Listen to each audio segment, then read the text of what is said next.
திருமயம் அருகே நமனசமுத்திரத்தில் புதுக்கோட்டை மாநகராட்சியுடன் கிராம ஊராட்சியை இணைக்கக்கூடாது என்று கூறி 100க்கும் மேற்பட்டோர் சாலை மறியலில் ஈடுபடாமல் போலீசார் தடுத்ததால் ஆர்ப்பாட்டம். புதுக்கோட்டை மாவட்டம் திருமயம் அருகே நமனசமுத்திரத்தில் தேக்காட்டூர் ஊராட்சியை சேர்ந்த இளங்குடிப்பட்டி, வெள்ளத்தேமுத்துப்பட்டி, கீழத்தேமுத்துப்பட்டி, கம்மஞ்செட்டி சத்திரம், அழுக்கன்பட்டி, சிவபுரம் ஆகிய 6 கிராமங்களை புதுக்கோட்டை மாநகராட்சியுடன் இணைக்க தமிழக அரசு அறிவிப்பு வெளியிட்டது. இந்த கிராம ஊராட்சிகளை மாநகராட்சியுடன் இணைப்பதால் தங்களது வாழ்வாதாரம் கேள்விக்குறியாவதாக கூறி கடந்த நாடாளுமன்ற தேர்தலை புறக்கணித்தனர். இதனையடுத்து அரசு அதிகாரிகளின் பேச்சுவார்த்தையை அடுத்து தேர்தல் புறக்கணிப்பை கைவிட்டனர். இந்நிலையில் மேற்கண்ட 6 கிராமங்களை மாநகராட்சியுடன் இணைக்க கூடாது என்பதை வலியுறுத்தி 100க்கும் மேற்பட்ட பெண்கள் பேரணியாக வந்து சாலை மறியலில் ஈடுபட முயன்றனர். போலீசார் சாலை மறியல் போராட்டத்தை தடுத்ததால் ஆர்ப்பாட்டத்தில் ஈடுபட்டனர். மாநகராட்சியுடன் தங்களது கிராமங்களை இணைப்பதால் மகாத்மா காந்தி தேசிய ஊரக வேலைவாய்ப்பு திட்டம் பாதிக்கப்படுவதோடு சில வரிகளும் உயரும் என்பதால் தங்கள் ஊராட்சியை மாநகராட்சியுடன் இணைக்க கூடாது என்று பொதுமக்கள் தெரிவித்தனர். நமனசமுத்திரம் காவல்துறையினர் பாதுகாப்பு பணியில் ஈடுபட்டனர். வணக்கம், என் பெயர் லட்சுமி பிரபா. நாங்கள் தேக்காட்டு ஊராட்சியிலேருந்து பேசுகிறோம். எங்கள் ஊராட்சி ஊராட்சி வேணாம், மாநகராட்சி ஆக்கிட்டாங்க. ஏற்கனவே ஒரு வாட்டி நாங்கள் சாலை மறியல் பண்ணோம், அதுக்கான எந்த ரெஸ்பான்ஸும் கிடையாது. இது 2வது முறையாக இது பண்ணிகிட்ருக்கோம். இதுக்கும் என்ன ரெஸ்பான்ஸ் இருக்குன்னு தெரியாது. ஃபஸ்ட்டு நாங்கள் கலெக்டர் ஆஃபீஸில் போய் மனு கொடுத்தோம். ஒரு 20 நாளில் உங்களுக்கு பதில் அளிக்கிறோம்னு சொன்னாங்க. எதுவுமே கிடையாது, எந்த பேச்சுவார்த்தையும் கிடையாது, எந்த இதுவுமே சொல்லவே இல்லை கிடையாது. அதுக்கப்புறம் நாங்கள் மறுபடியும் சாலை மறியல் பண்ணோம். அப்போதைக்கு எலெக்ஷன் இருக்குது அப்படின்னு சொல்லிட்டு சொல்லிட்டாங்க. சரி போயிட்டோம், எலெக்ஷன்லாம் முடிஞ்சிருச்சு. மறுபடியும் சாலை மறியலுக்கு வந்திருக்கோம். இது எந்த நம்பிக்கையில் பண்ணுறோன்னு எங்களுக்கு தெரியலை. இதை மீடியாக்களாக நீங்கள் தான் மக்கள்கிட்ட கொண்டு போய் சேர்க்கணும். உங்களை தாழ்மையாக நாங்கள் அதை வச்சுக்கிறோம். நான் மாநகராட்சி ஆயிடுச்சு அப்படின்னா எங்கள் ஊரில் எந்த ஒரு வாழ்வாதாரமும் கிடையாதுங்க சார். எங்கள் ஊர் மக்கள் வேலைக்குன்னு போகிறாங்க அப்படின்னா 100 நாள் வேலைக்கு மட்டும்தான் போய்கிட்டு இருக்காங்க வயசானவங்க. இந்த ஊராட்சியிலேருந்து மாநகராட்சி ஆயிடுச்சு அப்படின்னா அந்த 100 நாள் வேலைவாய்ப்பு திட்டமும் இல்லாமல் போயிடும். 2வது அந்த திட்டத்தின் மூலமாக இந்த வாய்க்கால்கள், இந்த மண்வரப்பு எடுத்துக்கட்டுதல், இந்த வீடு வேலை பாருங்க, வீடு மக்களுக்கு வீடு இல்லாதவங்களுக்கு வீடு கட்டி கொடுக்குறாங்க பார்த்தீங்களா, அந்த மாதிரி எந்த இதுவுமே இல்லாமல் போயிடும். விவசாயமே இல்லாமல் பெருசாக சொல்ல போனால் இன்னும் 2 பைபாஸ் வரும், இன்னும் 2 கட்டிடங்கள் முளைக்கும். இது மட்டும் தான் நடக்கும் மாநகராட்சி ஆச்சுன்னா. அது உங்களுக்கே தெரியும்.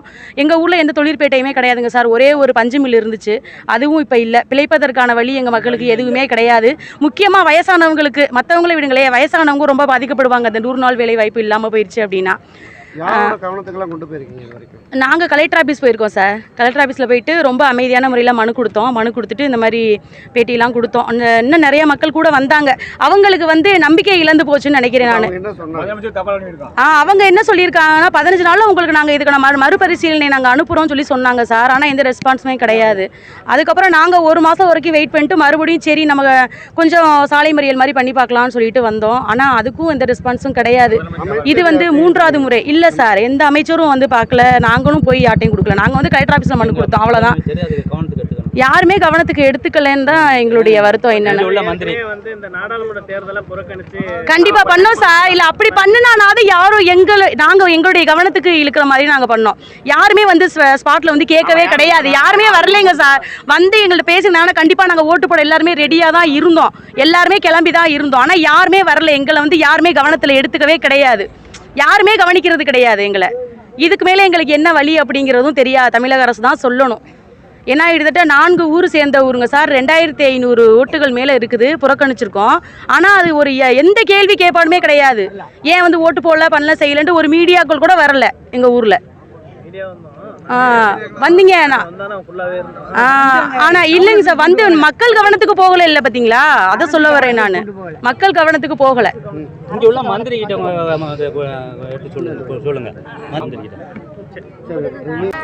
நான் சிவபுரம், என் பேர் அடைக்கன்.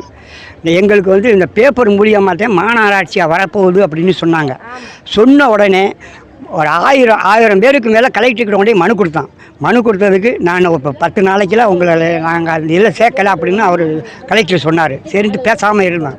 அதுக்கு அப்புறம் என்னடானாக்க இந்த மாதிரி திருப்பி இந்த இதுக்கு எந்த இதுவும் பண்ணாமல் இருந்த உடனே நாங்கள் இது சட்டத்துறை அமைச்சரை போய் பார்த்தோம். சட்டத்துறை அமைச்சரை போய் பார்க்கையில் சட்டத்துறை அமைச்சர் சொன்னார், சரி என்ன ஒன்று இது நல்லது தானே, ஏன் இப்படி பண்ணுறீங்க அப்படின்னாரு. எங்களுக்கு இது வேண்டாங்க, எங்களுக்கு வந்து 100 நாள் வேலையும் போயிடும், நாங்கள் பிழைக்கிறதுக்கே வழி இல்லாமல் போயிடும்னு சொன்ன உடனே சரி அப்படின்னாக்கா நாளை கொண்டுகிட்டு வரல அப்படின்னு சட்டத்துறை அமைச்சர் சொன்னார். சரின்ட்டு வந்துட்டோம். அதுக்கு அப்புறமா அவர் எந்த இதுவும் பண்ணலை. வேறு நாங்கள் வந்து மறியல் பண்ணுற விளையாட்டும் மறியல் பண்ணணும். மறியல் பண்ணுனதுக்கும் தேர்தல் நேரத்தில் நீங்கள் இந்த மாதிரி பண்ணுறீங்க, அதனால் இது சரி இது பண்ணுங்கன்ட்டு அதையும் கைவிட்டாச்சு. அதுக்கப்புறம் தேர்தல் வந்துடுச்சு. தேர்தல் வந்துட்டு ஓட்டு போட மாட்டோம்னு நாங்கள் சொல்லிட்டோம். நோட்டீஸ் எல்லாம் அடித்து பண்ணிட்டோம். அந்த ஓட்டு போட மாட்டோம்னு சொன்னதுக்கு இந்த தமிழக அரசாங்கம் எந்த விதமான நடவடிக்கையும் எடுக்கலை. ஓட்டு போடணும்னு சொல்லியும் செய்யலை. அதனால நாங்கள் கடைசி நேரத்து வரைக்கும் அந்த மக்கள் பூரா நம்மள்கிட்ட வந்து ஏதாவது பேசுவாங்க, நம்ம ஓட்டு போடுவோம் அப்படிங்கிற முடிவில் தான் நாங்கள் இருந்தோம். கடைசி வரைக்கும் பேசலை. 2 மணிக்கு மேலே வந்து பேசுகிறாங்க. நாங்கள் என்னங்க பண்ண முடியும், யாரை கூட்டிகிட்டு வர முடியும்? சரி முடிஞ்சிருச்சா இல்லையா? இப்போ எங்களுக்கு ஏதாவது இன்னத்துலேயும் சரி இதை என்ன குறை என்னங்கிறது எங்களை வந்து யாருமே கேட்கலை. இந்த மக்களை பற்றி நினைப்பே இல்லை. மாநகராட்சி வேணும். எங்கள் கோரிக்கை வந்து இந்த மாநகராட்சி வந்து எங்களுக்கு வேண்டாம். ஊராட்சியே போதுங்க எங்களுக்கு. மாநகராட்சியாக வந்துச்சுன்னு சொன்னாக்கா 100 நாள் வேலை இருக்காது. 2வது வரி வாய்தா எல்லாத்துக்கும் வரி போட்டுருவாங்க. இப்போ நாங்கள் வந்து 165 ரூபா கட்டுறோம் ஒரு வீட்டுக்கு, ஓட்டு வீட்டுக்கு 165 ரூபா கட்டுறோம். மாநகராட்சியாக வந்துருச்சுனாக்க எவ்வளோ வரி கட்டணும்? 8000 10,000 கட்டணும். அதுவும் 6 மாதத்துக்கு ஒருக்க 8000 கட்டணும். ஒரு வருஷத்துக்கு 16,000 ரூபா கட்டணும். நாங்கள் எங்கே போவோம்? எங்களுக்கு வேலைக்கு என்ன இருக்குது? மில்லு இருந்துச்சுங்க, 1000 பேர் வேலை பார்க்குறோம் இங்கே இருந்து. அதை வந்து நாங்களும் போராடி அந்த மக்கள் போராடி அந்த மில்லை கொண்டு வந்தோம். கடைசியில் வந்து அந்த இடத்தே விட்டுட்டு போயிட்டாப்புல.